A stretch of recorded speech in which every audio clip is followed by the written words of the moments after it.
Hi friends, நான் உங்கள் little Dolly.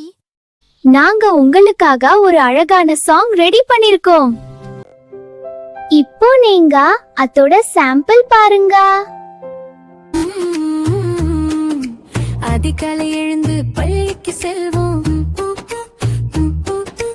இரவு சீக்கிரம் உறங்கிக் கொள்வோம்,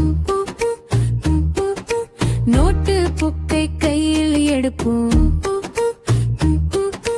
வீட்டு பாடம் செய்து முடிப்போம். அம்மா சொல்வது நல்லது, அப்பா சொல்வது நல்லது, டீச்சர் சொல்வது. சாங் கேட்டிங்களா ஃப்ரெண்ட்ஸ்? உங்களுக்கு பிடிச்சிருக்குன்னு நினைக்கிறேன். இந்த சாங்ஸோட ஃபுல் வீடியோவை பார்க்க கீழே உள்ள லிங்கை கிளிக் பண்ணுங்க. மேலும் எங்களோட அடுத்த சாங் பார்க்கணும்னா இந்த சேனலை சப்ஸ்கிரைப் பண்ணுங்க, லைக் பண்ணுங்க. நன்றி. ரொம்ப கஷ்டப்பட்டு சாங் பண்ணிருக்கோம். ஒரு லைக் போடுங்க, மறக்காம பாருங்க.